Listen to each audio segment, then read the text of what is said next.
Educational creativity চ্যানেলে সকলকে স্বাগত। 32,000 প্রাথমিক রিক্রুটমেন্ট গত দিনের শুনানি শুরু হওয়ার পরেই একটি ঘটনা ঘটেছিল ক্যান অ্যাকসেপ্ট নিয়ে, আপনারা দেখেছেন। তো সেরকম নিয়ে মোর ফোন এই দুই একদিন যে স্যার ক্যান অ্যাকসেপ্ট বিষয়টি নিয়ে বা ক্যান অ্যাকসেপ্ট কিভাবে হবে, বা এখানে একটা সেটিং তত্ত্ব চলছে যে চাকরি পাওয়া নিয়ে।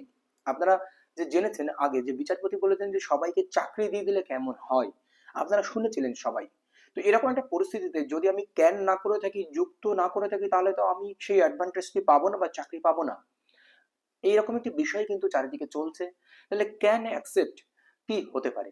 তো গত দিনের শুনানি থেকে আমরা পুরোটাই পরিষ্কার হয়েছে, আপনারা জানেন। তো এই মুহূর্তে ক্যান্ডিডেট যাদের ক্যান রয়েছে তারা কি করবেন, এরকম একটি বিষয় উঠে আসে। কিন্তু চারিদিকের খবর একটি রয়েছে যে সিনিয়র অ্যাডভোকেট বিকাশ রঞ্জন ভট্টাচার্য যেভাবে দুর্নীতি নিয়ে কথা বলেছেন, তার রিপ্লাই কিন্তু পশ্চাৎ দিচ্ছেন বা সরকার দিচ্ছেন, রাজ্য সরকার বা রাজ্য সরকারের অ্যাডভোকেট জেনারেল দিয়েছেন, এখনো দেবেন, বা যারা অ্যাপেলেন্ট বা শিক্ষক শিক্ষিকাদের পক্ষ থেকেও দেবেন। তো এই হচ্ছে বিষয়। তো শেষ পর্যন্ত কি 32,000-এর চাকরি বাতিল হয়ে যাবে, না সেই 32,000-এর চাকরি রেখে দেওয়া হবে বা বিভিন্ন রকম অর্ডার হবে, না যারা বঞ্চিত তাদের চাকরি হবে? তা মূল রিট কপিতে চাকরি পাওয়ার কথা বলা হয়েছিল, তাছাড়া অন্য কিছু কিন্তু বলা হয়নি। তারা শেষ পর্যন্ত চাকরিই চাবেন, এটাই আশা করা যেতে পারে। যতই সিনিয়র অ্যাডভোকেট বিকাশ রঞ্জন ভট্টাচার্য বাতিল দিকে যান, কিন্তু ওনার পিটিশনাররা কিন্তু চাইছেন চাকরি, এরকমই খবরটাই রয়েছে চারিদিকে। বা সেই জোর সওয়াল কি এই দু একদিন হয়ে উঠবে? তো এরকম জায়গায় দাঁড়িয়ে যাচ্ছে। তো এই পরিস্থিতিতে ক্যান ফাইল, তো আপনারা জানেন যে গত তারিখে যে শুনানি যখন চলছিল, সেই শুনানি চলাকালীন যে অ্যাডভোকেট সুদীপ্ত দাশগুপ্ত ঘুর পথে কিভাবে ক্যান অ্যাকসেপ্ট করা যায় সেই জন্য এসেছিলেন। ক্যান 27 অ্যাকসেপ্ট করার জন্য যে র্যাঙ্ক জাম্পিং ক্যান্ডিডেট ওখানে রয়েছে, শুধুমাত্র ক্যান 3 বা 4 এই সমস্ত বিষয়গুলো নয়, কিভাবে ক্যান অ্যাকসেপ্ট করা যায় সেই নিয়ে বিচারপতি বারবার রেগে যাচ্ছিলেন। বা নতুন একটি অ্যাডভোকেট এসেছিলেন, যেখানে উনি কখনোই ওই এজলাসে 32,000 মামলা নিয়ে আসেননি। উনি ক্যান অ্যাকসেপ্টের জন্য কথা বললেই তো বলেন যে আপনাকে তো এই বিষয়ে কখনোই দেখিনি, আপনি হঠাৎ করে ক্যান অ্যাকসেপ্ট করতে আসছেন। তো এরকম একটি বিষয় কিন্তু দাঁড়িয়ে যায়। জজ বলেন আমাকে ফোর্স করবেন না, আমরা অনেক ধৈর্য সহকারে এই বিষয়টি রেখেছি, বা আমার প্রতি কোনো সিম্প্যাথি দেখাতে হবে না। তো এরকম একটি বিষয় কিন্তু জজ মন্তব্য করেন, বা জজ বারবার বিরক্ত হয়ে পড়েন ক্যান নিয়ে। পর্ষদের অ্যাডভোকেট পাশেই ছিলেন, আপনারা দেখেছিলেন যে সিনিয়র অ্যাডভোকেট সুবীর সান্যাল, উনি বারবার বলছিলেন ক্যান ক্যান ক্যান, মানে একটা বিরক্ত হচ্ছিলেন, মানে ক্যান অ্যাকসেপ্ট হচ্ছে বলে হাসছিলেন। এমনকি অ্যাপিলেন্ট যারা শিক্ষক শিক্ষিকার পক্ষ থেকে রয়েছেন, ওনারা কিন্তু অপোজ করতে চাইছেন, এবং বিচারপতিও বলতে চাইছেন যে ক্যান আপনারা নতুন নতুন নিয়ে আসছেন আর নতুন নতুন কিছু অ্যারাইজ করবেন, শুনানি আরো দীর্ঘায়িত হবে, জাস্ট ওই জন্য নিতে চাইছিলেন না। কিন্তু যারা ক্যান করেছেন তাদের একটা দাবি বা অ্যাকসেপ্ট করাতে চাইছেন যে যদি চাকরি দেয় তাহলে ক্যান অ্যাকসেপ্ট না হলে আমরা যদি সুযোগ না পাই। তো এরকম একটি বিষয়। তো একটা পরিস্থিতি যখন বারবার একাধিক ক্যান অ্যাকসেপ্টেন্সের জন্য আসছিলেন অ্যাডভোকেটরা বিভিন্ন তথ্য নিয়ে, তখন একটা জিনিস আমরা বিচারপতির নিকট থেকে ওঠে যে ইন্ডিপেন্ডেন্ট রিট কি আপনাদের রয়েছে? তখন অ্যাডভোকেটরা বলেন হ্যাঁ আমার ইন্ডিপেন্ডেন্ট রিট রয়েছে।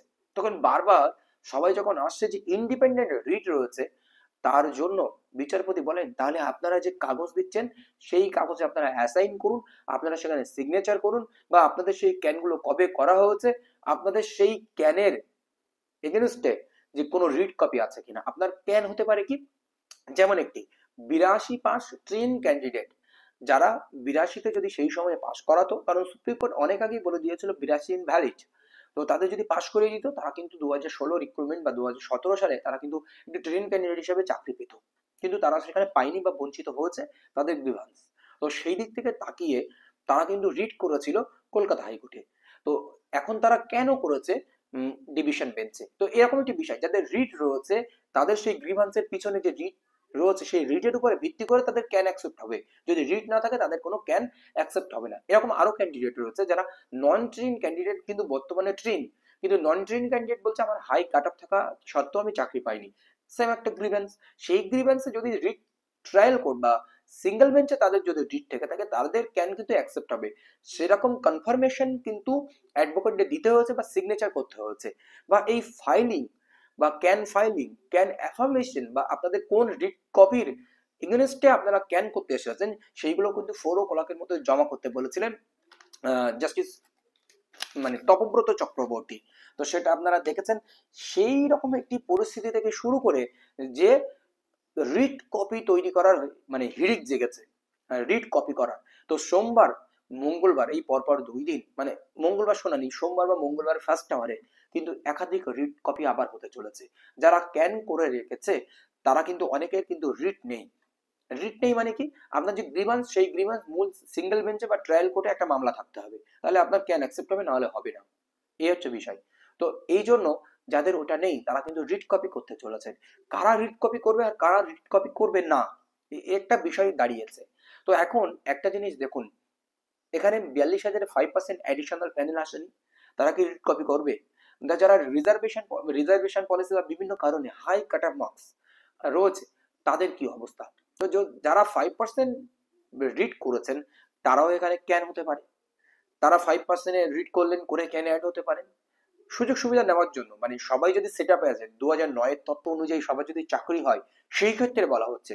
এবার যারা বলছে আমার হাই মার্কস, আমার চাকরি দেয়নি, সেই শর্তেও যদি ক্যান কেউ যদি করে থাকেন, তাহলে তাকে রিড করতে হবে, রিড করে তাকে ক্যানে যেতে হবে, সেই গ্রিভান্স ট্রায়াল কোর্টে থাকতে হবে।